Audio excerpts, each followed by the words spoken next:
সুপ্রিয় দর্শক এবং শ্রোতামণ্ডলী, সাপ্তাহিক মুসলিম বিশ্ব ইসলাম চ্যানেল বাংলার নিয়মিত প্রোগ্রাম 26 অগস্ট মানডে। এই প্রোগ্রামের সাথে আমি আছি ডক্টর কামরুল হাসান। সুপ্রিয় দর্শক মণ্ডলী, আসসালামু আলাইকুম। আজকে আমরা এই সাপ্তাহিক মুসলিম বিশ্বে বরাবরের মতোই গত এক সপ্তাহে ঘটে যাওয়া মুসলিম বিশ্বের নানা ঘটনাবলীকে নিয়ে আলোচনা এবং পর্যালোচনা করব। হয়তো সব ঘটনা এবং ঘটনার ঘটে যাওয়া সকল কিছুই পর্যালোচনা করা সম্ভব না। আমরা মাত্র 1 ঘন্টা এই আলোচনা করে থাকি আপনাদের সামনে, এবং আপনাদের স্ক্রিনে একটা নাম্বার আছে, যে নাম্বারে ফোন করে আপনারা আমাদের সাথে বিভিন্ন বিষয়ে কথা বলতে পারেন, মতামত দিতে পারেন, প্রশ্ন করতে পারেন, অথবা কোনো বিষয়ে আমাদের সঙ্গে যখন আলোচনা করতে চান ওই নাম্বারটিতে আপনারা ফোন করতে পারেন। আমরা দেখেছি গত এক সপ্তাহে মুসলিম বিশ্বে যে সমস্ত ঘটনাবলী আমাদেরকে আলোড়িত করেছে, তার মধ্যে আমাদের কয়েকটি দেশেই আমরা দেখেছি বন্যা হয়েছে। সবচেয়ে বৃহত্তম কান্ট্রি, মুসলিম বিশ্বের সবচেয়ে বৃহত্তম দেশ ইন্দোনেশিয়াতেও কিন্তু বন্যা হয়েছে এবং বেশ কিছু মানুষ সেখানে মারা গিয়েছে।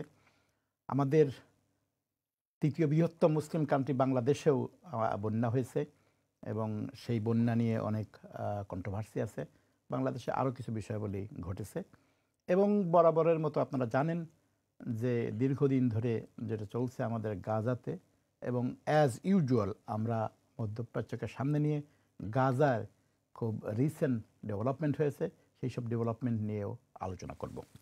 আজকে অতিথি হিসেবে যাকে আমরা আমন্ত্রণ করেছি তিনি আপনাদের সকলেরই পরিচিত খালিদ ইয়াহিয়া, একজন আইনজীবী এবং আমাদের বিভিন্ন অনুষ্ঠানে আলোচক হিসেবে উনি আগেও এসছেন। খালিদ ইয়াহিয়া, তোমাকে অনেক ধন্যবাদ। আপনাকে ধন্যবাদ জানাচ্ছি। সুপ্রিয় দর্শক মণ্ডলী, আমরা চলে যাচ্ছি আজকের আলোচনাতে। আমরা প্রথমেই দেখে নেব যে বন্যার কথা বললাম, আপনারা সবাই জানেন যে জুলাই এবং অগস্টে পৃথিবীর বিভিন্ন জায়গায়, বিশেষ করে মনসুন যেসব দেশে রয়েছে সেসব দেশে বন্যা হয়ে থাকে। বন্যার প্রকোপ আমাদের এই সব অঞ্চলে সব জায়গাতেই এখন আছে। তার মধ্যে আমরা আজকে দেখতে চাচ্ছি, যেহেতু আপনারা সবাই জানেন বাংলাদেশের সাম্প্রতিক সরকার পরিবর্তন হয়েছে, চেঞ্জ হয়েছে, এবং হঠাৎ করে আমাদের দেশের বন্যা যেহেতু অনেক কারণে আমাদের নদীগুলো এবং তার প্রবাহ ভারতের উপরে নির্ভরশীল, সেজন্য আমরা এই বন্যার ব্যাপারে আলোচনা আনছি এবং এটি দ্বিপাক্ষিক থেকে বহুপাক্ষিক আলোচনার একটা বিষয়বস্তু, এবং এটা আরও অনেকগুলো মুসলিম কান্ট্রি এই বন্যার সাথে প্রত্যক্ষ বা পরোক্ষভাবে জড়িত। তো আমরা প্রথমেই দেখে নেব যে এই বন্যার ডকুমেন্টারিতে কি আছে বাংলাদেশের এই বন্যায়, যেখানে বেশ কয়েক লক্ষ লোক আক্রান্ত হয়েছে এবং বোধহয় আমরা বলে থাকি সব মিলিয়ে বিরাট একটা জনগোষ্ঠী এবং একটি অঞ্চলে। আমরা ডকুমেন্টারিটা দেখে নেই যে বাংলাদেশে এই বন্যা কীভাবে পর্যদস্ত করছে দেশের একটা বিস্তীর্ণ অঞ্চলকে।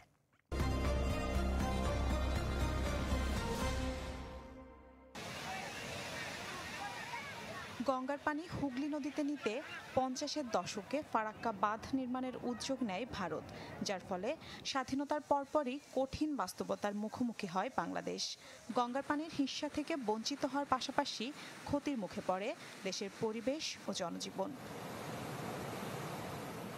ইন্ডিয়া ওয়াটার রিসোর্স ইনফরমেশন সিস্টেমের তথ্য বলছে, কেবল ফারাক্কা নয়, গঙ্গা অববাহিকা জুড়ে 181টি বাঁধ নির্মাণ করেছে ভারত, যেগুলো গঙ্গার বিভিন্ন উপনদীর উপরে নির্মাণ করে একতরফাভাবে পানি প্রত্যাহার করে নিচ্ছে উজানের এই দেশ।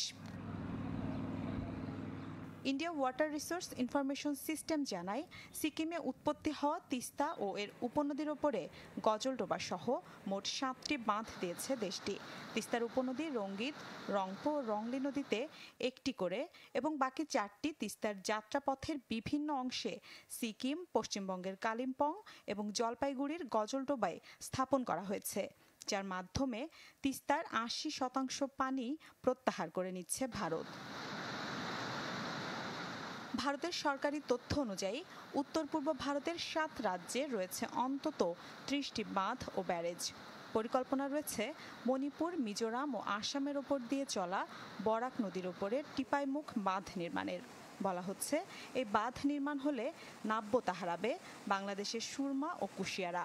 শুধু তাই নয়, বিশেষজ্ঞদের আশঙ্কা ভূমিকম্পের ঝুঁকিতে থাকা অঞ্চলটিতে বাঁধ নির্মিত হলে তা ভেঙে বড় সংকট বয়ে আনতে পারে। 1997 সালের জাতিসংঘ পানি প্রবাহ কনভেনশন অনুযায়ী অভিন্ন নদী এমনভাবে ব্যবহার করা যাবে না যাতে অপর দেশ ক্ষতিগ্রস্ত হয় বা নদীর স্বাভাবিক প্রবাহ বাধার মুখে পড়ে। তবে এই আইনকে বৃদ্ধাঙ্গুলি দেখিয়ে দশকের পর দশক শুষ্ক মৌসুমে পানি প্রত্যাহার করে চলেছে ভারত, আর বর্ষায় তা ছেড়ে দিলে বন্যায় ভাসছে বাংলাদেশ। দেশটির বিশেষজ্ঞদের দাবি, ফারাক্কার প্রভাবে নদীর স্বাভাবিকতা হারিয়ে উজানে বিহার ও উত্তরপ্রদেশ এবং ভাটিতে সুন্দরবন পর্যন্ত বিপর্যয়ের সৃষ্টি হয়েছে। তাই বহুদিন ধরেই ফারাক্কা বাঁধের বিরুদ্ধে আন্দোলন চালিয়ে আসছে মালদহ মুর্শিদাবাদের গঙ্গা তীরবর্তী লোকজন।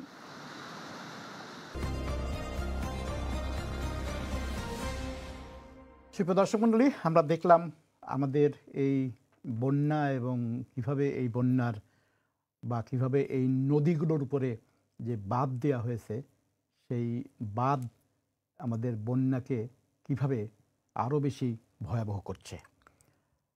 সুপ্রিয় দর্শক মণ্ডলী, আপনাদের আমাদের স্ক্রিনে একটা নাম্বার আছে, যে নাম্বারে ফোন করে আপনারা এই সব বিষয়ে আমাদের সঙ্গে কথা বলতে পারেন, মতামত দিতে পারেন, অথবা কোনো বিষয়ে মন্তব্য করতে চাইলে সেটাও করতে পারেন।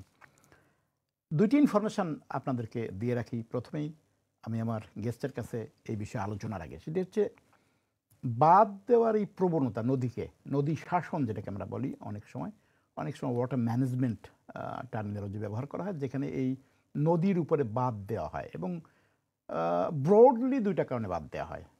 পৃথিবীর অনেক নদীর উপরেই বাঁধ দেওয়া আছে।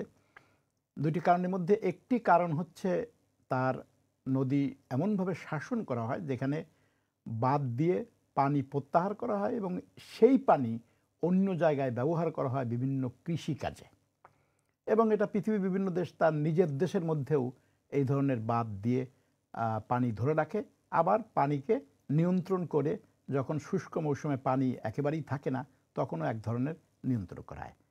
আরেকটি কারণে বাঁধ দেওয়া হয়, সেটি হচ্ছে হাইড্রো ইলেকট্রিক ড্যাম যেটাকে আমরা বলি, পানি বিদ্যুৎ প্রকল্প। পানি বিদ্যুৎ তৈরি করার জন্য এক ধরনের টারবাইন সিস্টেমে বাঁধ বা জলধার নির্মাণ করা হয়, বাঁধ দিয়ে সেই জলধার থেকে পানি প্রবাহ তৈরি করা হয়।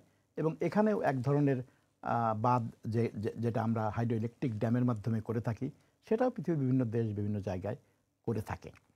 সমস্যাটা কোথায়? সমস্যাটা হচ্ছে আমাদের এবং ভারতের মধ্যে প্রবাহিত নদী, যেটিকে আমরা আন্তর্জাতিক নদী বলি, যখন দুইটি দেশের মধ্যে এই প্রবাহটা ঘটে, যেমন একটি দেশের মধ্যে যখন মানুষ বাঁধ দেয় তখন কিন্তু সেই দেশের মধ্যেও কিন্তু তার যে অন্য রাজ্য যদি থাকে, ভারত যখন বাঁধ দেয় তখন কিন্তু তার অন্য রাজ্যের সাথে তার চুক্তি করতে হয়, কারণ অনেকগুলো নিচের রাজ্য উপরের রাজ্যে এই পানি প্রত্যাহারের কারণে সেটা সমস্যা হতে পারে। কিন্তু আন্তর্জাতিক ক্ষেত্রে যখন দুইটি দেশের মধ্যে এই ধরনের বাঁধ তৈরি হয় তখন এক ধরনের এককভাবে পানি প্রত্যাহারের সুযোগ কম, এটা আন্তর্জাতিক আইন অনুযায়ী। কিন্তু আমাদের দেশে কি সেটা ফলো হচ্ছে কিনা, অথবা আমরা যে বন্যা আক্রান্ত হচ্ছি, অনেক প্রশ্ন আছে যে ন্যাচারালি কি এরকম বন্যা আমরা আক্রান্ত হতাম, বা ন্যাচারালি যতটুকুন হতাম তার চেয়ে কি অনেক বেশি এই সমস্ত বাঁধের কারণে হচ্ছে কিনা। এটি হচ্ছে আমার প্রথম প্রশ্ন, যে আমরা বন্যা বা বাঁধ এই ধরনের বন্যা তো আমরা সবসময় দেখেছি, ন্যাচারাল ফেনোমেনা হিসেবে দেখি, কিন্তু এত আলোচনা আসছে এই সব বন্যা, বিশেষ করে এইবারের বন্যা এবং যে সমস্ত অঞ্চলে হয়েছে সে সমস্ত অঞ্চলে দেখা যাচ্ছে যে এর আপার স্ট্রিম রিভারগুলোতে যে বাঁধ তৈরি করা হয়েছে, এই বাঁধ একটা ব্যাপক এফেক্ট করছে। এবং এটা করে থাকে কারণ বাঁধ দেওয়া হয় কে জানে, বাঁধ দেওয়া হয় পানি কন্ট্রোল করার জন্য। সেই কন্ট্রোল যখন পানির মাত্রা বেড়ে যায় তখন কিন্তু বাঁধ আবার খুলেও দেওয়া হয় বা গেট খুলে দেওয়া হয়, এটা কন্ট্রোলের সিস্টেম। কিন্তু আমাদের জন্য সমস্যা যে এই গেট খুলে দেওয়া নেওয়া অথবা পানির এই সীমা, এগুলো সম্পর্কে ভারতের সাথে আমাদের যে কোনো চুক্তি বা ভারত যে আমাদেরকে এগুলো অবহিত করতে হবে বন্যার কিভাবে, এই সব বিষয়ে আমাদের কিন্তু আছে বলে কেউ মনে করে না, ভারতকে একতরফাভাবে করতেছে। এই বিষয়টা তুমি কীভাবে দেখো, যে এই যে ভারতের বাদ দিয়ে একতরফা পানি প্রত্যাহার, আমাদের সাথে আলোচনা না করা বা আমাদের সাথে এই সব বিষয়ে যে সমস্ত মানে জয়েন্ট রিভার কমিশন আছে বা এরা বিভিন্ন সময়েই অভিযোগ করা হয়েছে আর কি। তো এই বিষয়টা কি মনে হয়? প্রথম কথা হচ্ছে যে বন্যার ন্যাচারাল এই ফেনোমেনাটা তো হবেই, কিন্তু ভারতের এই বাচ্চাদের কারণে যেটা আমরা বলতেছি সেটাকে আসলে মনে হয় যে এটা, কারণ অনেকেই বলে থাকে যে না ঠিক বাঁধের কারণেই যে এই বন্যার মাত্রা বেড়েছে এমনটি নয়। What is your opinion? জি, ধন্যবাদ ডক্টর কামরুল হাসান ভাই, খুব গুরুত্বপূর্ণ একটা বিষয়ের অবতারণা করেছেন। বাঁধের কারণেই এই বিষয়ের অবতারণা কিনা সেই আলোচনায় যাওয়ার আগে আমরা জানি যে ইন্টারন্যাশনাল ওয়াটার কোর্স কনভেনশন 1997, সেখানে বাংলাদেশ এবং ইন্ডিয়া দুইটাই সিগনেটরি কান্ট্রি। এই আইনের আন্ডারে বা কনভেনশনের আন্ডারে কয়েকটা গুরুত্বপূর্ণ প্রিন্সিপাল দ্বারা ইয়ে আছে, এবং আমরা জানি যে ভারতের সাথে আমাদের 54টি অভিন্ন নদী আছে। আপনি সুন্দরভাবে যেটা বললেন যে একটা দেশের ভিতরে যদি সেই রাষ্ট্র মনে করে যে আমি আমার নদীকে শাসন করব এবং এর গতিপথ পরিবর্তন করব, তাহলে সে সেটা করতে পারে নিজের মতো করে। আর যেটা রাজ্যের কথা বললেন সেটা মেনে আর কি। কিন্তু যখন অভিন্ন নদী থাকে, এক বা একাধিক দেশের সাথে যদি কোনো নদী প্রবাহিত হয়, সেই ক্ষেত্রে কয়েকটা গুরুত্বপূর্ণ প্রিন্সিপাল ফলো করতে হয়। এর প্রথম একটা প্রিন্সিপাল হচ্ছে নো হার্ম প্রিন্সিপাল। এটা হচ্ছে যে আমি আমার নদীকে এমনভাবে ব্যবহার বা শাসন করব যাতে অন্য কোনো রাষ্ট্রের বা অন্য কোনো জনগণ বা অন্য কোনো রাজ্যের জনগণ তারা যেন ক্ষতির সম্মুখীন না হয়। এটা একটা গুরুত্বপূর্ণ প্রিন্সিপাল ইন্টারন্যাশনাল এনভায়রনমেন্টাল লতে। আরও একটা গুরুত্বপূর্ণ প্রিন্সিপাল আছে, সেটাকে বলে প্রিকশনারি প্রিন্সিপাল। সেটা হচ্ছে যদি কোনো হার্ম আমি মনে করি যে কোনো ক্ষতি হতে পারে, সেই ক্ষেত্রে পূর্বে একটা সতর্ক জারি করা। এবং আপনি দেখেছেন যে যখন এই ইস্যুটা আলোচনা হলো, তখন দেখা যাচ্ছে যে ভারতের পক্ষ থেকে কোনো ধরনের পূর্ব সতর্কবার্তা, যেটা আমরা বলি, সেরকম কোনো সতর্কবার্তা দেওয়া হয়নি। ইন্টারন্যাশনাল এনভায়রনমেন্টাল লতে আরও একটা গুরুত্বপূর্ণ প্রিন্সিপাল আছে, সেটাকে বলা হয় প্রিভেন্টিভ প্রিন্সিপাল। ওটা হচ্ছে যে আমি যদি মনে করি যে কোনো একটা ক্ষতির সম্মুখীন হতে পারে, তাহলে পূর্বেই আমি একটা প্রিকশন নেব, অথবা প্রিকশনারি প্রিন্সিপাল বলে যে আমি কিছু স্টেপ নিব যার কারণে ক্ষয়ক্ষতির পরিমাণ যেন কম হয়। এই তিনটা প্রিন্সিপাল যদি আমরা খুব সংক্ষেপে ফলো করি, তাহলে ভারত অন্তত এই ক্ষেত্রে, এই 2024-এর যে বন্যা, এই ক্ষেত্রে এই তিনটার কোনোটাই সে প্রতিপালন করেনি। বাঁধের কারণে আসলে এই বন্যার ক্ষয়ক্ষতির মাত্রাটা এত বৃদ্ধি পেল কিনা, এই স্পেসিফিক প্রশ্নে আমরা যদি জনগণের যে পানির যে রিপোর্ট যদি দেখি, তাহলে যাদের বয়স 70, 80, 90, তারাও বলছে যে আমাদের জীবদ্দশায় আমরা এত বেশি পানি দেখিনি। বন্যা এর আগে হয়েছে 1998 সালে, হয়তো সর্বশেষ বাংলাদেশে খুব ব্যাপক আকারে বা এলাকায় খুব দীর্ঘদিন যাবৎ বন্যা হয়েছিল। কিন্তু পানির যে পরিমাণ, এই পরিমাণ এবং যেই ধরনের স্রোত, এই স্রোতের কারণে পানির যে পরিমাণ এবং এত ব্যাপক ক্ষয়ক্ষতি, এই কারণে অন্তত বিশেষজ্ঞগণ প্রাইমারিলি যে অবজারভেশনটা দিয়েছেন, সেটা হচ্ছে যে বাঁধ নির্মাণ এবং বাঁধ ছেড়ে দেওয়া, এইটা একটা অন্যতম কারণ এত ক্ষয়ক্ষতির কারণে। এবং আমরা রিপোর্টে দেখেছি যে ফারাক্কার প্রায় 109টা গেট সেটা খুলে দেওয়া হয়েছে খুব অল্প সময়ের ব্যবধানে, এবং যার কারণে পানির যে স্রোত, এই স্রোতটা কোনো মতেই ঠেকানো যাচ্ছে না, যার কারণে মানুষ, পশু প্রাণী এর জীবনের ক্ষয়ক্ষতির পরিমাপ এবং মাত্রাটা খুব বেশি হয়েছে এই ক্ষেত্রে। এবং আমরা জানি যে ইন্টারন্যাশনাল লতে বাঁধ নির্মাণের ক্ষেত্রে কিছু নিয়ম নীতি ফলো করতে হয়, এবং সেই নিয়ম নীতি যদি ফলো করা না হয়, তাহলে আন্তর্জাতিক আদালতে এটাকে চ্যালেঞ্জ করা যায়। এবং ইন্টারন্যাশনাল ওয়াটার কোর্স কনভেনশন 1997-এর আন্ডারে ভারতকে আন্তর্জাতিক আদালতে নেওয়ার সুযোগ আছে, যেহেতু বাঁধ নির্মাণের ক্ষেত্রে তারা যেই নিয়ম নীতিগুলো ছিল, তাদের যৌথ নদী কমিশন যেটা আপনি মেনশন করলেন, অথবা ইনফরমেশন শেয়ার, এর পরবর্তীতে কি ক্ষতি হতে পারে, কি উপকার হতে পারে, সেগুলো করা হয়নি। এই ক্ষেত্রে ইন্ডিয়ার পক্ষ থেকে একটা কথা বলা হয়েছে, আমি আজকে নিউজ পেপার পড়তে গিয়ে দেখলাম, ইন্ডিয়া বলেছে যে এই সমস্ত বাঁধ কেন দেওয়া হয়েছে, এই সমস্ত বাঁধ তো দেওয়া হয়েছে গেট খুলে দেওয়া হবে, এটাই স্বাভাবিক। তো এখন 109টা গেট যখন পানি বিপদসীমার উপরে চলে যাচ্ছে, তখন তো হোল বাঁধই ভেঙে যাবে বা হোল বাঁধই বিপর্যস্ত হয়ে যাবে যদি গেট খোলা না হয়। তো এই জন্য তো গেট তো আমাদের খুলতেই হবে। যখন আমরা হোল বাঁধ, যেটা কোটি কোটি টাকা খরচ করে করা হয়েছে, যে কারণেই করা হোক, আয়দার কৃষিপণ্যের উৎপাদনের জন্য করা হোক, ডাইভার্ট করে হুগলিতে নিয়ে যাওয়া হোক, অথবা হাইড্রো ইলেকট্রিক হোক, তো এটা তো ছেড়ে দেওয়াই হবে। এটাই কিন্তু যে প্রশ্নটা আসছে যে এই ছেড়ে দেওয়ার ক্ষেত্রে যে কনভেনশন অথবা ছেড়ে দেওয়ার ক্ষেত্রে যে ইন্টারন্যাশনাল এইটা, তো এখন কি এইটা কি আসলে সেইটা, নাকি আমাদের লোকেরা এখন চরমভাবে ভারত বিরোধিতায় নেমেছে বলে ভারতের বিরোধী এক ধরনের মনোভাব, এটাও কিন্তু বলা হচ্ছে যে বন্যার যে ধারা বিবরণী আমরা দিচ্ছি, এই ক্ষেত্রে ভারত যতটা না দায়ী বা তার চেয়ে বেশি বাড়িয়ে আমরা বলছি। এই ব্যাপারে তোমার মত কি? যে এখানে দুইটা বিষয়। একটা বিষয় হচ্ছে যে বাংলাদেশের জনগণ স্বাধীনতার পর থেকে, 1971 সালের পর থেকে এখনো পর্যন্ত প্রতিবেশী রাষ্ট্রের পক্ষ থেকে যে আচরণ পেয়েছে, সেই আচরণের পরিপ্রেক্ষিতে সামগ্রিকভাবে এইটা এমন একটা জায়গায় এসছে যে এই যে বন্যার পানি এবং এমন সময় এই বাঁধটা ছেড়ে দেওয়া, এটা অবশ্যই একটা উদ্দেশ্য প্রণোদিত।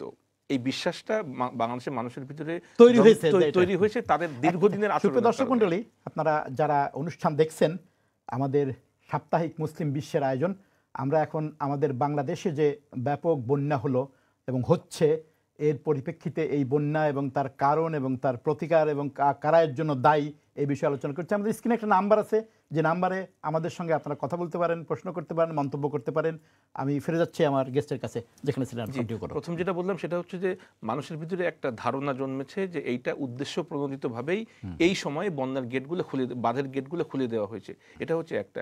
দ্বিতীয় বিষয় হচ্ছে যে আপনি যেটা মেনশন করলেন যে বাঁধের ওখানে পানি প্রচুর এসছিল, তো গত্যন্তর না পেয়ে সর্বশেষ আমাদের বাঁধটা ছেড়ে দিতেই হয়েছে, গেট ছেড়ে দিতেই হয়েছে, এটা ভারতের পক্ষ থেকে বলা হয়েছে।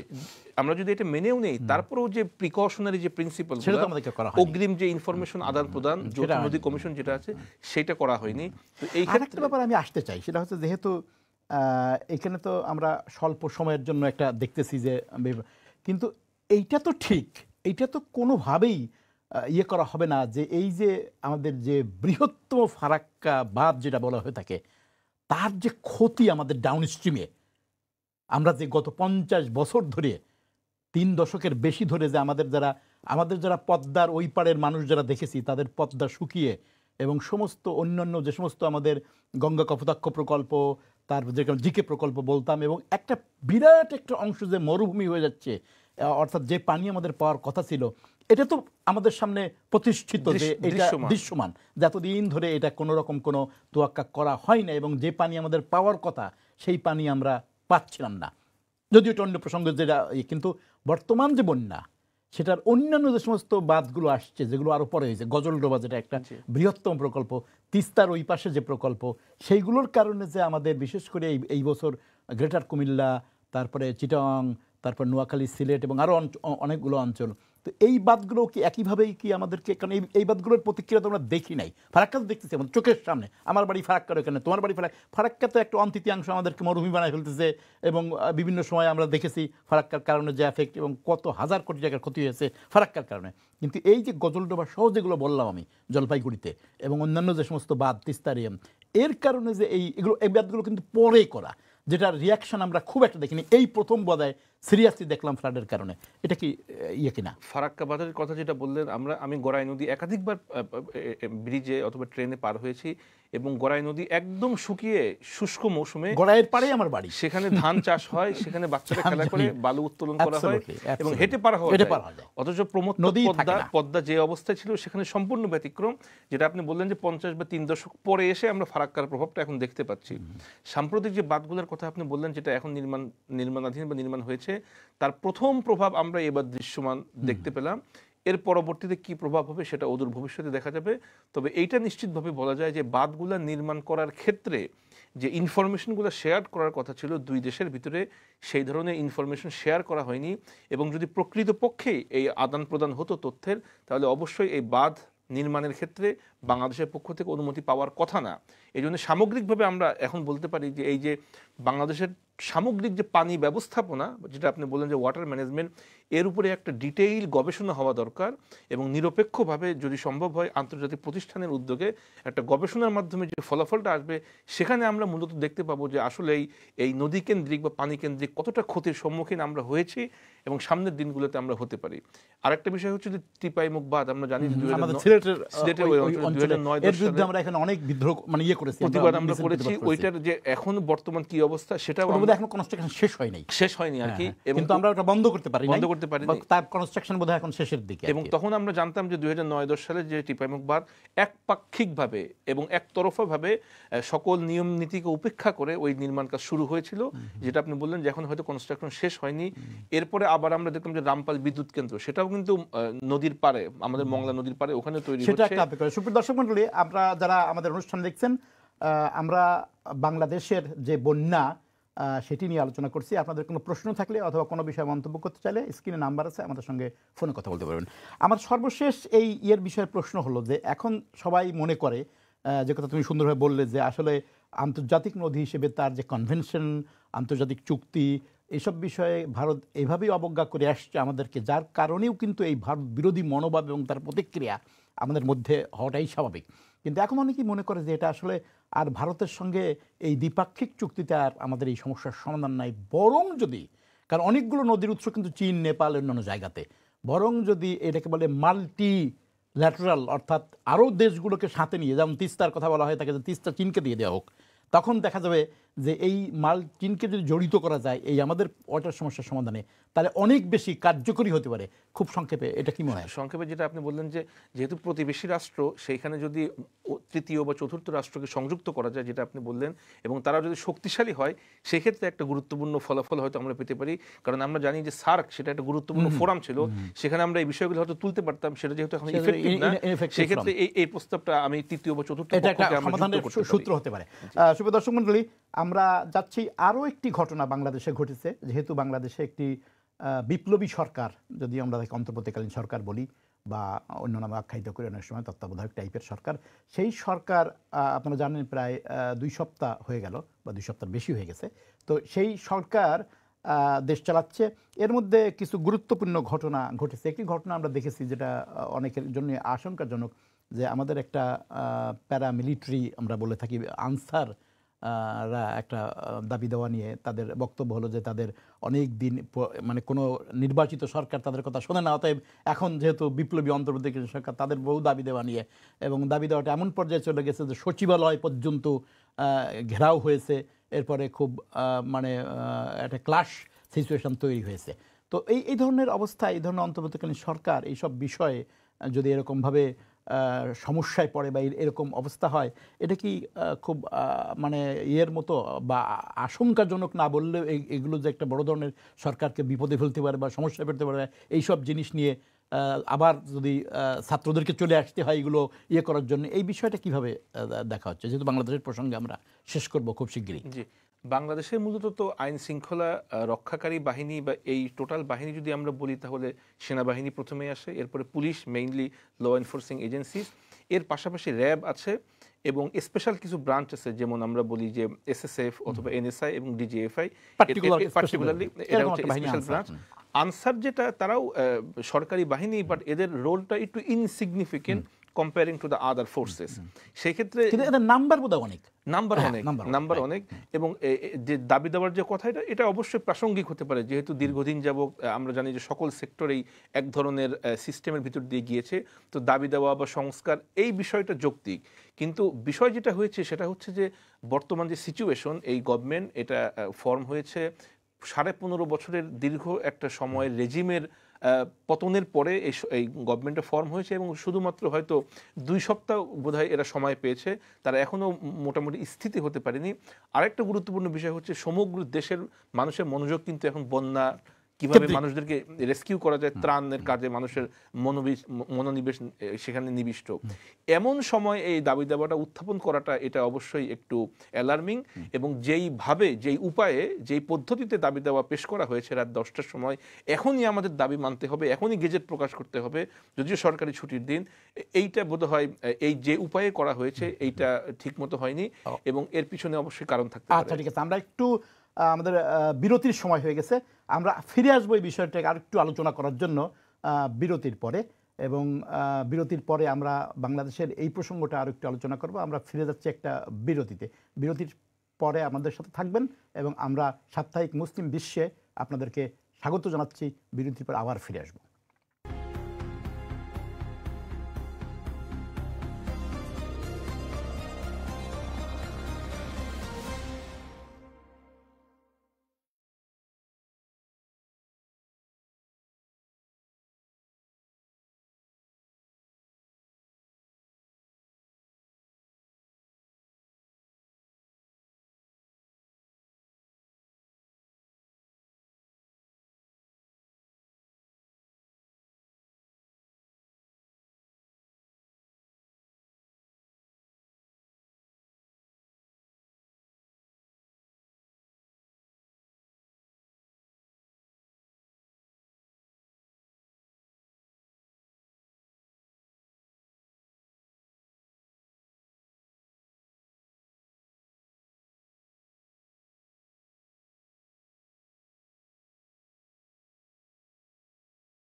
ফোন দিচ্ছি আপনাকে হাফান।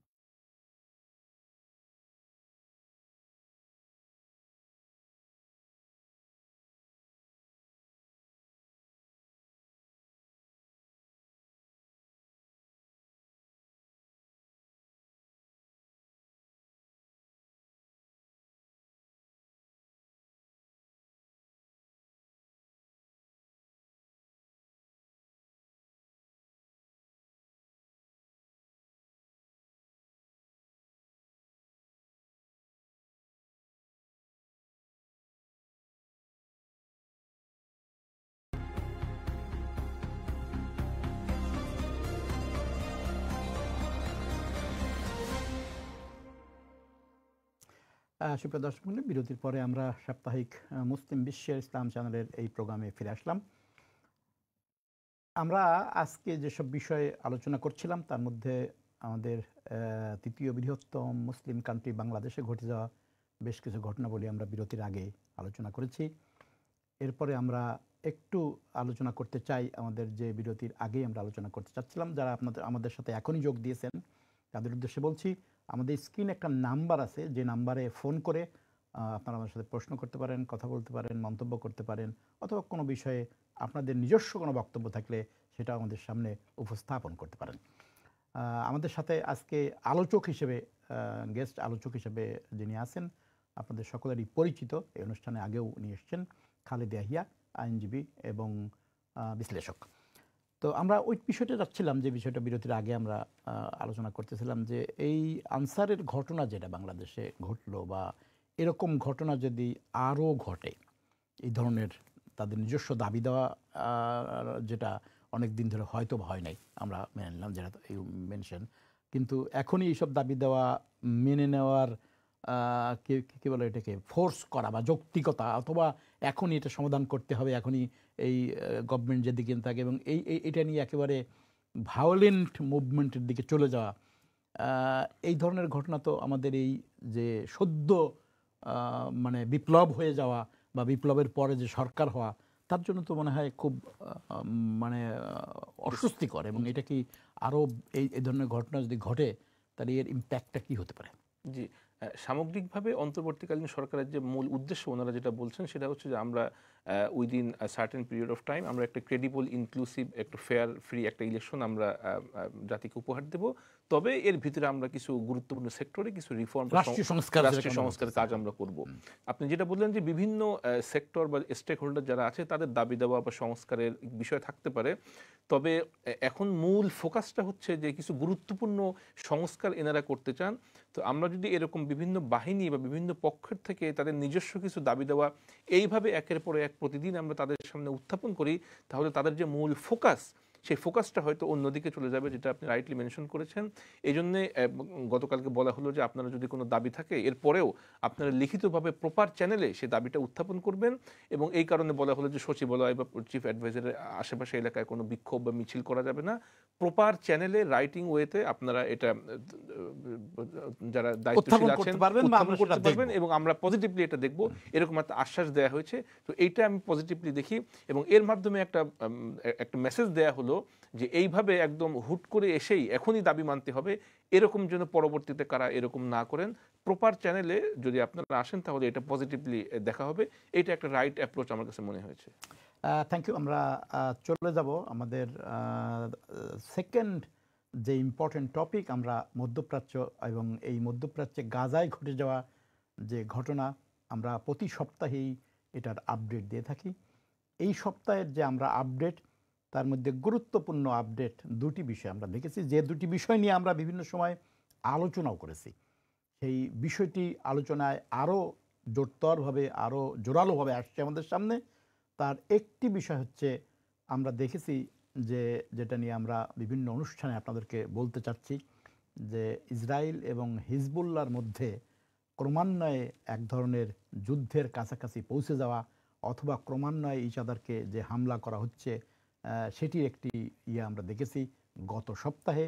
এবং এরপর যেটা জোরালোভাবে সিজফায়ারকে সামনে নিয়ে বিভিন্ন গোষ্ঠীর আলোচনা, এবং হামাস, ইসরায়েল সহ অন্যান্য যে সমস্ত দেশ আছে, মিশর, কাতার এবং অন্যান্য দেশকে সামনে নিয়ে এটারও অগ্রগতি হয়েছে।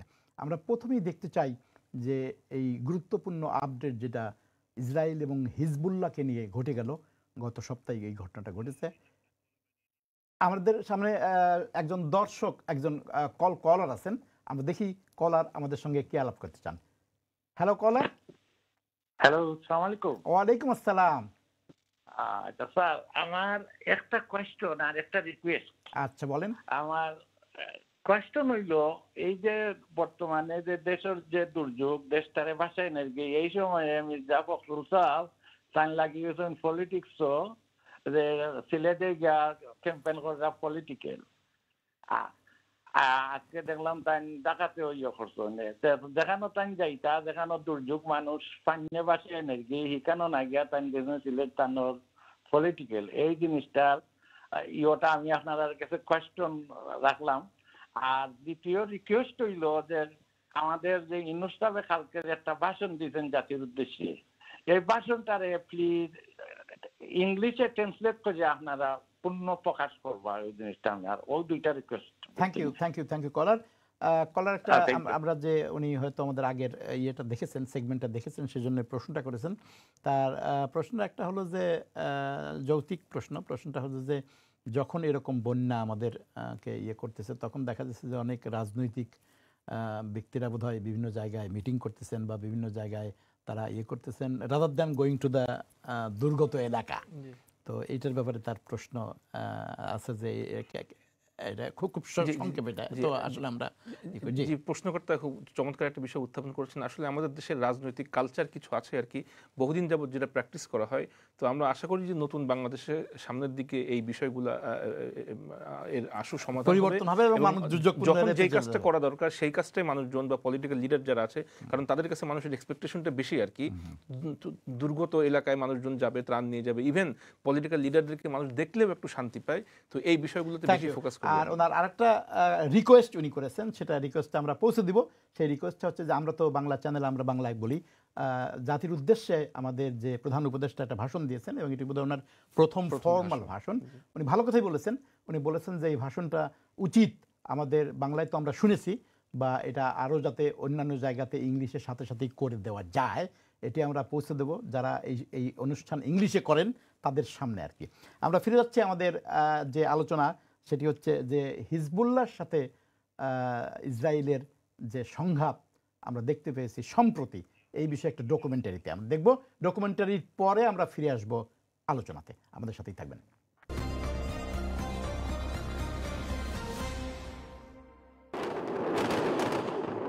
প্রায় এক মাস ধরে হুমকি ধামকির পর রোববার ইসরায়েলি ভূখণ্ডে ব্যাপক হামলা চালিয়েছে লেবাননের সশস্ত্র সংগঠন হিজবুল্লাহ। পাল্টা হামলা চালায় ইসরায়েলও। দুপক্ষের পাল্টাপাল্টি হামলার প্রায় 12 ঘণ্টা পর এই ইস্যুতে ভাষণ দেন হিজবুল্লাহ প্রধান হাসান নাসরাল্লাহ। জানান পরিকল্পনা মাফিকই চালানো হয়েছে হামলা।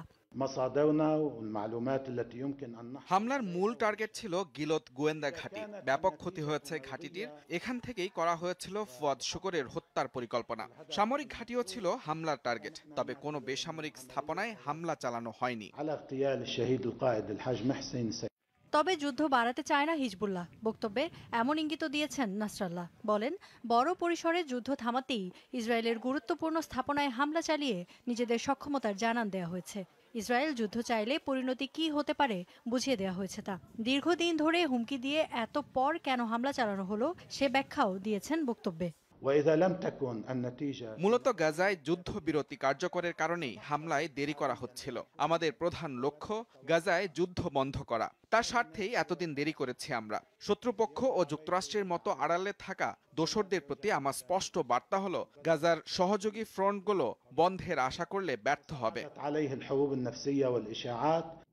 যদিও ইসরায়েলের ভাষ্য খুব বেশি ক্ষতি করতে পারেনি লেবাননের সশস্ত্র সংগঠনটি।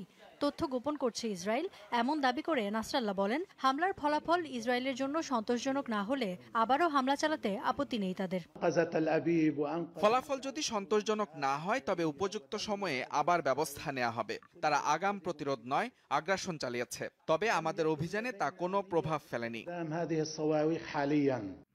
রোববার ইসরায়েলের ১১০ কিলোমিটার ভেতরে হামলা চালিয়েছে হিজবুল্লাহ। সেখানে কেবল ২০ মিনিটে ছোড়া হয়েছে প্রায় ৩০০ রকেট ও ড্রোন। ৭ অক্টোবরের পর ইসরায়েলের অভ্যন্তরে এটি সবচেয়ে বড় হামলার ঘটনা।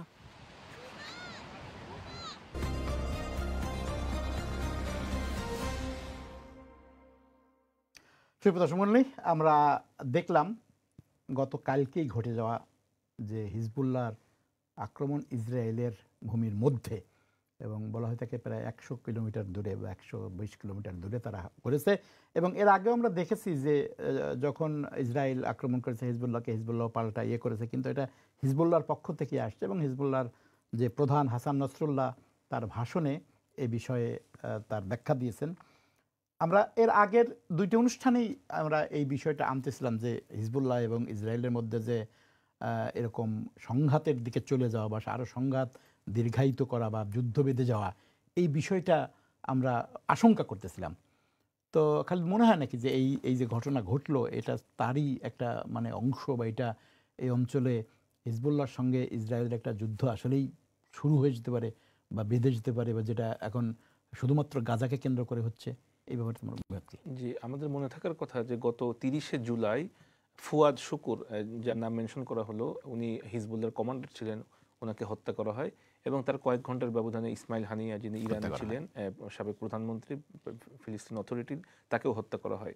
তো এই দুইটা হত্যাকাণ্ডের পরে ইরান এবং হিজবুল্লাহ উভয় পক্ষ থেকেই বলা হচ্ছিল যে আমরা এর পাল্টা জবাব নেব, এবং যে কোনো সময় একটা যুদ্ধ বা একটা পাল্টা আক্রমণ হবে এটা আশাই করা যাচ্ছিল। সেটা গতকালকে হলো। এবং এটা এই গত ৭ই অক্টোবর থেকে এখনো পর্যন্ত এই প্রায় ১০ মাসের এই যুদ্ধে বা এই সংঘাতকালীন সময় এটাই মনে করা হচ্ছে সবচেয়ে বেশি বা সবচেয়ে শক্তিশালী পাল্টা আক্রমণ হিজবুল্লাহর পক্ষ থেকে। এবং এইখানে ক্ষয়ক্ষতি আমরা দেখেছি রিপোর্টে যে একজন সেনাবাহিনী অথবা নৌবাহিনীর সেনা মারা গিয়েছে অথবা একাধিক মারা গিয়েছে। তবে ইসরায়েল এটাকে সম্পূর্ণ বলতে চাচ্ছে যে আমরা ক্ষয়ক্ষতির পরিমাণ খুবই কম। অপরদিক থেকে হিজবুল্লাহ বলতে চাচ্ছে যে না, ক্ষয়ক্ষতি যে টার্গেটে আমরা আক্রমণ করেছিলাম সেই টার্গেটে আমরা ফুলফিল করতে পেরেছি। একটা গুরুত্বপূর্ণ বিষয় হচ্ছে যে উভয় দিক থেকে যখন হামলা হয়, বেশিরভাগ ক্ষেত্রে আমরা দেখি যে ইসরায়েল যে হামলাটা করে সেটা হচ্ছে একদম সাধারণ নিরস্ত্র সিভিলিয়ান মানুষদের উপরে হামলা করে। অপর দিক থেকে আমরা দেখি যে এরা যে হামলাটা করে সেটা একটা নির্দিষ্ট স্থাপনাকে কেন্দ্র করে, এবং এই স্থাপনার একটা রোল থাকে, আইদার সেখান থেকে কোনো কনস্পিরেসি অথবা সেখান থেকে কোনো হামলার পরিকল্পনা অথবা সেখান থেকে হামলাটা করা হয়েছে। তো স্থাপনাকে কেন্দ্র করে হামলা এবং সাধারণ মানুষের উপরে হামলা, এই দুটার ভিতরে অবশ্যই পার্থক্য আছে। তবে কালকে যে হামলাটা হলো সেটা একটা ব্যাপক হামলা, এবং এর মাধ্যমে মূলত হিজবুল্লাহ তাদের যে শক্তি সেটা প্রদর্শন করতে সক্ষম হয়েছে, এবং তারা দেখিয়েছে যে যদি প্রয়োজন হয় আরও বেশি ধরনের আক্রমণ আমরা করতে পারবো। তবে ইসরায়েলের পক্ষ থেকে তারা বলেছে যে আমরা এই হামলা করার পূর্বেই আরও ১০০টার মতো রকেট থেকে আমরা সেখানে বিমান হামলা করেছি, এবং এর ফলে কয়েকজন মারাও গিয়েছে। তার আগে আমরা দেখেছি যে আরেকটা হামলা হয়েছে, সেখানে প্রায় ৭১ জনের মতো মানুষ নিহত হয়েছে, স্পট ডেড, এবং প্রায় শতাধিক বা কয়েকশো মানুষ সেখানে আহত হয়েছে। তো এই যে মানে একটা সংঘাতমূলক অবস্থা, এবং দিন দিন আমরা দেখতে পাচ্ছি যে এটা আরো বেশি ছড়িয়ে যাচ্ছে, এবং নিহতের সংখ্যা। গাজায় যে হামলা, এটা তো একতরফা হামলা, গাজাতে যেটা আমরা দেখছি প্রতিদিন হচ্ছে, কিন্তু হিজবুল্লাহর সঙ্গে যদি তার এইটা হয়, এটা তো হবে রিয়েল ফাইট। কারণ হিজবুল্লাহ তো আমরা সবাই জানি তার শক্তি এবং তার যারা ব্যাকিংয়ে আছে, এটা তো একটা বড় ধরনের মানে যুদ্ধের দিকেই চলে যাবে বলে মনে হয়। জি, এবং একটা নির্দিষ্ট উদ্দেশ্যকে সামনে রেখেই কিন্তু হিজবুল্লাহ তৈরি হয়েছিল, প্রতিষ্ঠা হয়েছিল, এবং এই ইতিহাস বা এর ব্যাকগ্রাউন্ড কাহিনী আমরা জানি। এবং আমরা জানি যে হিজবুল্লাহর শক্তি সামর্থ্য তারা প্রায় সেটা ভিডিও বার্তায় প্রকাশ করে থাকে। ১.৫ লক্ষের মতো তাদের রকেট সরঞ্জাম আছে, এটা আমরা জানি। তো আপনি যেটা বললেন যে যদি যেহেতু এর আগে গাজা এবং ইসরায়েল তাদের ভিতরে মূলত যুদ্ধটা ছিল, যখন হিজবুল্লাহ এখানে এসে যুক্ত হলো, যুদ্ধের পরিসরটা আরো ব্যাপক আকারে বেড়ে গেল। এবং এরপরে যদি লেবানন, গাজা এবং ইসরায়েল এই যে অঞ্চলটা যদি এভাবে যুদ্ধের দামামা বা যুদ্ধের পরিধি ব্যাপ্তি হতে থাকে, তাহলে পার্শ্ববর্তী আরো অনেক দেশ জড়িয়ে পড়বে। এবং ইরান তো আছে, ইরান তো আগেই সরাসরি যে ইসরায়েলকে আক্রমণ করেছে, ইরান তো জড়িয়ে পড়বেই, এটা তো খুবই স্বাভাবিক। এবং ইসমাইল হানিয়ার ব্যাপারটাও এখনো পেন্ডিং আছে, এখনো দেখা যাচ্ছে আর কি একটা পাল্টা প্রতিরোধ বা একটা আসতে পারে। তাহলে আমরা দেখতে পাচ্ছি যে এই অঞ্চলে এই যুদ্ধের দামামা যেটা আমরা আশঙ্কা করতেছিলাম, সেটা গ্রাজুয়ালি সেদিকেই যাচ্ছে যে এখানে একটা যুদ্ধের হতে পারে। সুপ্রিয় দর্শক মণ্ডলী, আপনারা যারা আমাদের সাথে আছেন, আমরা আলোচনা করছিলাম ইসরায়েল এবং হিজবুল্লাহর যে যুদ্ধ এবং গাজাতে ঘটে যাওয়া অন্যান্য প্রসঙ্গ নিয়ে। আমাদের স্ক্রিনে একটা নাম্বার আছে, আপনারা যদি আমার সঙ্গে প্রশ্ন করতে চান, মন্তব্য করতে চান, তাহলে ওই নাম্বারটিতে আমাদেরকে ফোন দেবেন। আমাদের সর্বশেষ ইস্যু যেটা, আমরা ওই অঞ্চলেরই ইস্যু এটা, সেটা হলো আমরা দেখেছি যে এর মধ্যেই বিশেষ করে আমাদের গাজাতে যে সিজফায়ার, যেটা হামাসের সঙ্গে যে সিজফায়ার নিয়ে দেশগুলো আবার আগের অনেকবারই আমরা দেখেছি বিভিন্ন সময়ে, কিন্তু মাঝখানে ভাটা পড়ে যায়, মাঝখানে আবার আসে। আবার দেখতেছি আমরা ইজিপ্ট, কাতার এবং বিশেষ করে আমেরিকার পক্ষ থেকেও, যেটাকে আমরা জুলাই সিজফায়ার বোধহয় বলা হচ্ছে, যেটা জো বাইডেনের আমলের সর্বশেষ সিজফায়ার, কারণ নভেম্বরে আমেরিকা ইলেকশন, তার আগে এই সিজফায়ার এবং সিজফায়ার নিয়ে ব্যাপক আলোচনা আবার শুরু হয়েছে। তো কি মনে হয়, এখানে কি নতুন কিছু আছে যেটা দিয়ে আসলে কোনো ধরনের সিজফায়ার হওয়ার সম্ভাবনা দেখা যাচ্ছে? বা নতুন বলতে আমি বোঝাচ্ছি যে কারণ আমরা তো বারবারই দেখেছি যে এখানে ইসরায়েল এক ধরনের অনমনীয় অবস্থানে, এবং চুক্তির মধ্যে এমন কিছু জিনিস ইসরায়েলের পক্ষ থেকে আসছে বা ওই চুক্তিতে আছে যেটা হামাসের মেনে নেওয়ার কোনো কথা নয়, কিন্তু তারপরও আবার ইয়ে হচ্ছে। এখানে কি কোনো কম্প্রোমাইজ বা কোনো সেটেলমেন্ট বা কোনো কিছু আশা করা যায় নাকি সিজফায়ারের? কি মত? আমার অবজারভেশন, এই সিজফায়ারটা ফেইলিয়ার হওয়ার একটা অন্যতম কারণ হচ্ছে যে গত পর্বে বা গত আলোচনা যেখানে সমাপ্ত হয়, পরবর্তী আলোচনায় ইসরায়েল তাদের ওই যে শর্ত সেখানে নতুন কিছু যুক্ত করে, অথবা যেখানে একটা ঐক্যমত্য বা একটা কনসেনসাস বা এগ্রিমেন্টের মতো জায়গায় পয়েন্টে আসে, সেখান থেকে তারা পরবর্তী মিটিংয়ে ওখান থেকে সরে যায়। এবং এই যে তাদের অতিরিক্ত কিছু শর্ত আরোপ অথবা পূর্ববর্তী এগ্রিমেন্ট থেকে সরে আসা, এই কারণেই মূলত সিজফায়ারের যে আলোচনা সেটা এখনো কোনো ইফেক্টিভ পয়েন্টে আসেনি। দ্বিতীয় একটা বিষয় যেটা আপনি মেনশন করলেন, যে শর্তগুলো ইসরায়েলের পক্ষ থেকে দেয়া হয় সেটা আসলে মেনে নেওয়ার মতো কোনো শর্ত না। যেমন একটা শর্ত এখানে বলা হয়েছে, এখন যে 4টা পয়েন্ট ছিল সেখানে একটা শর্ত হচ্ছে যে ফিলিস্তিনের পক্ষ থেকে বা গাজার পক্ষ থেকে যে যুদ্ধবন্দীদের আবেদন করা হয়েছে তাদেরকে আমরা ছেড়ে দিব কি দেব না এটা আমাদের এখতিয়ার, আর যদি আমরা ছেড়েও দেই তাহলে তারা গাজায় থাকতে পারবে না, তৃতীয় কোনো দেশে তাদেরকে চলে যেতে হবে। তো এরকম কিছু শর্ত তারা আরোপ করে, যে শর্তগুলো আসলে মেনে নেওয়া কষ্টকর আর কি। আর আমেরিকার এইখানে ভূমিকাটা আসলে, যদিও আমেরিকান ফরেন সেক্রেটারি 10 বার এখানে ভ্রমণ করেছে, বাট এখনও কোনো সফলতার মুখ আমরা দেখিনি। এবং আমরা দেখলাম যে রণতরী সেখানে পাঠানো হয়েছে, এবং অতিরিক্ত রসদ বা অতিরিক্ত সৈন্য এবং অতিরিক্ত যেটা আমরা যুদ্ধে ব্যবহার হয় এরকম বিষয় বা যুদ্ধাস্ত্র দিয়ে সেখানে পাঠানো হয়েছে। সামগ্রিকভাবে এই সিজফায়ারের কোনো ফলাফল এখনো পর্যন্ত আমরা প্রেডিক্ট করতে পারছি না। হামাসের পক্ষ থেকে যেটা বলা হচ্ছে যে আমরা এখানে স্থায়ী একটা যুদ্ধবিরতি চাই, এবং আমরা চাই যে গাজা থেকে সকল ধরনের ইসরায়েলি বাহিনী বা সৈন্য এটা প্রত্যাহার করতে হবে। তারা মূলত এই 2টা পয়েন্টেই শক্তিশালী অবস্থায় আছে। এই পয়েন্ট হচ্ছে বড় ধরনের মতবিরোধ, যে ইসরায়েল তো চায় যে সে গাজাতে ইভেন সিজফায়ারের পরেও সে গাজাকে কন্ট্রোল করবে অথবা গাজায় তার ইয়ে থাকবে আর কি, যেটা নিয়ে অনেকবারই কথা হচ্ছে যে ইভেন আমেরিকা তাকে কনভিন্স করার জন্য ইয়ে করতেছে যে না, যদিও আমেরিকা বাইরে বলছে, যেমন ব্লিংকেন বলছে যে না এটা ইয়ে হবে না, মানে এরকম ভাবে যুদ্ধের মানে সিজফায়ারের পরেও তার ইয়ে গাজাতে থাকবে, এটা ইয়ে হবে না। কিন্তু অ্যাকচুয়ালি তো প্রপোজালে ইসরায়েল এটা নিয়েই তো আর মানে ইয়ে করতেছে আর কি। ওটাই বললাম যে শর্তগুলা বা যেভাবে নেগোসিয়েশনে তারা পয়েন্ট আর্গিউ করে, ওইটা মেনে নিলে আর যুদ্ধ বিরতি হয়তো সাময়িকভাবে হবে, কিন্তু পরবর্তীতে এর ইফেক্টটা থেকেই যাবে।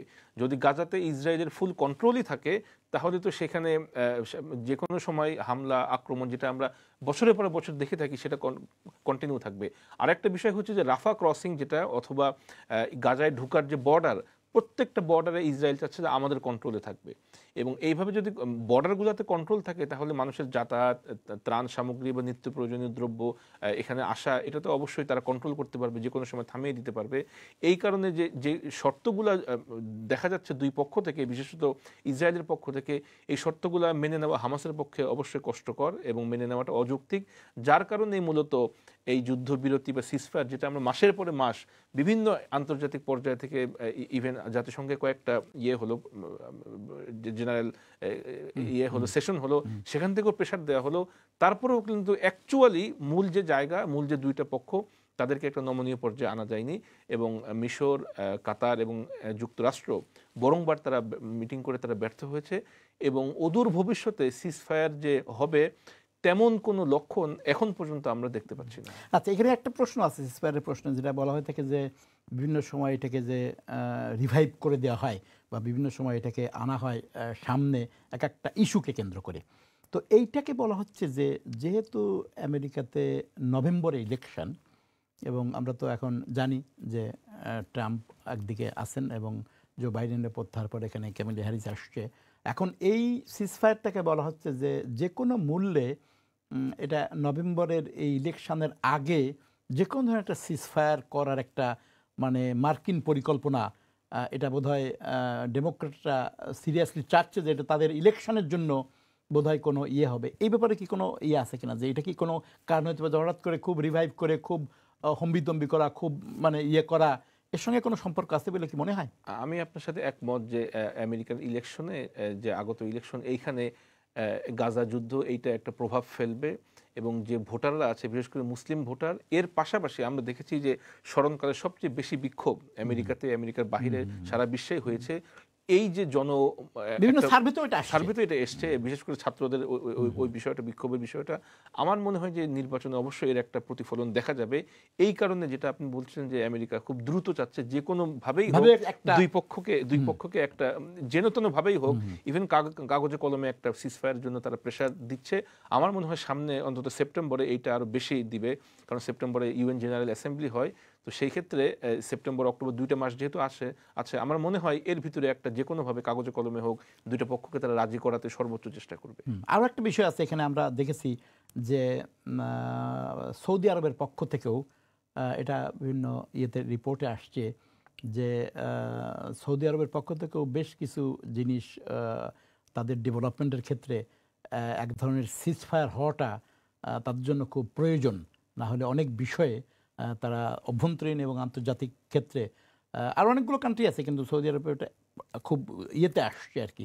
এটাও কি ইয়ে হতে পারে যে এটা সৌদি আরব আমেরিকাকে প্রেশার দিচ্ছে যাতে একটা সিজফায়ার আবার করা যায় বা যে কোনো ধরনের সিজফায়ার হতে পারে, এটাও কি ইস্যু হিসেবে হতে পারে যে এটা মানে আমাদের অনেক মুসলিম দেশের এবং ইউ কি বলে ইউ এর কোশ্চেনও আসছে, এটাও কি সম্ভাবনা আছে যে তাদের পক্ষ থেকেও প্রেশার ক্রিয়েট করা হচ্ছে যে কোনো ধরনের হোক যে কোনো উপায়ে একটা সিজফায়ার করা উচিত বা করা দরকার?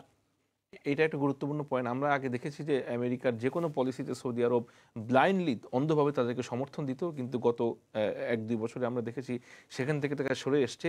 এবং আরেকটা পয়েন্ট যেটা আপনি মেনশন করলেন যে মুসলিম বিশ্বের অন্যান্য দেশ থেকেও কিন্তু সৌদি আরবের উপরে একটা প্রেশার দেওয়া হয়েছে যে এইটা কোনো মতে কাম্য না যে আপনারা আমেরিকাকে অন্ধভাবে সমর্থন দিবেন, এবং বিশেষ করে গাজা ইস্যুতে আপনারা সাইলেন্ট আছেন। সেই ক্ষেত্রে সৌদি আরবের পক্ষ থেকেও যদি তেমন প্রেশার অথবা একটা নেগেটিভ রেসপন্স আমেরিকার দিকে যায় যে এইটার পদক্ষেপ নিতে হবে, সেটাও অবশ্যই আমেরিকা কনসিডার করবে। এটা হতে পারে অবশ্যই। থ্যাংক ইউ খালিদ সুন্দর পর্যালোচনার জন্য। সুপ্রিয় দর্শক মণ্ডলী, আমরা আমাদের অনুষ্ঠানের একেবারে শেষ পর্যায়ে চলে এসেছি। এই সাপ্তাহিক মুসলিম বিশ্ব প্রত্যেক মানডেতে আমরা 8টা থেকে 9টা এই মুসলিম বিশ্বের পর্যালোচনা, মুসলিম বিশ্বের বিভিন্ন ঘটনাবলী নিয়ে এই পর্যালোচনা আমরা করে থাকি ইসলাম চ্যানেল বাংলাতে। আপনারা স্ক্রিনে নাম্বার থাকে, যে নাম্বারে ফোন করে আমাদেরকে প্রশ্ন করতে পারেন, মন্তব্য করতে পারেন, এবং যে কোনো বিষয়ে আপনাদের কোনো কোশ্চেন মন্তব্য থাকলে আমাদের সাথে করতে পারেন। আমাদের আজকের পর্যালোচনা সাপ্তাহিক মুসলিম বিশ্ব এখানেই শেষ করছি। আগামী অনুষ্ঠান দেখার আমন্ত্রণ জানিয়ে আজকে শেষ করছি। আল্লাহ হাফিজ।